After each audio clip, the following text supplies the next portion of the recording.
That's because we believe in investing in education and in jobs. And we have to change in this country. You know, my wife Hillary gave me a book about a year ago in which the author defined insanity as just doing the same old thing over and over again and expecting a different result. We have got to have the courage to change. Experience is important. Yet with ordinary people over the last year and a month, I've touched more people's lives and seen more heartbreak and hope, more pain and more promise than anybody else who's run for president this year. And I think the American people deserve better than they're getting.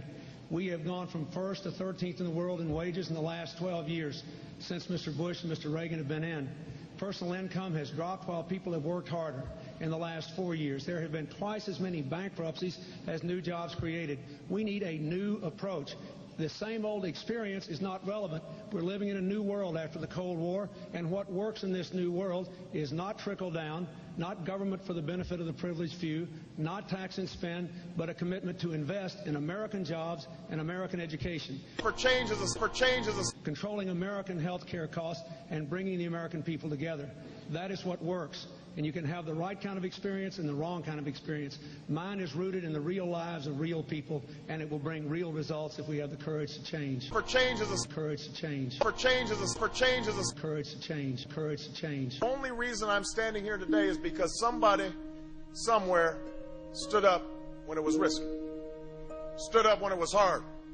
Stood up when it wasn't popular.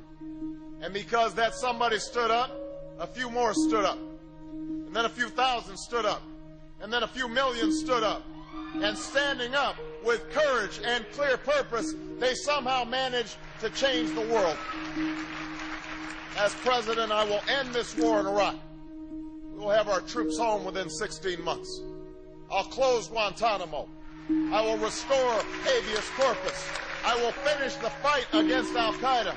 Present real hope for change. Led not by polls, but by principles. Not by calculation, but by conviction. When we summoned the entire nation to a common purpose, a higher purpose, and I run for the presidency of the United States because that's the party America needs us to be right now. Present real hope for change. That doesn't just offer change as a slogan, but real, meaningful change.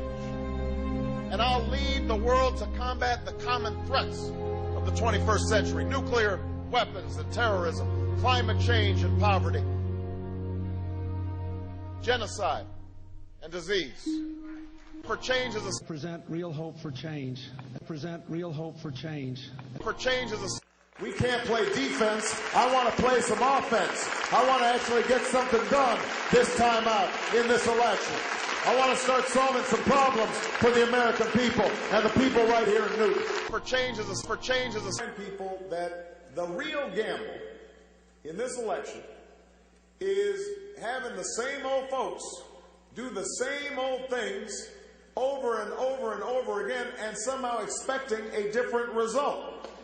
That's the real risk. That's the real gamble that we can't afford because the stakes are too high.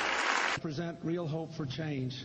Present real hope for change. Present real hope for change. For change as a for change as a for change as a for change as a for change as a for change as a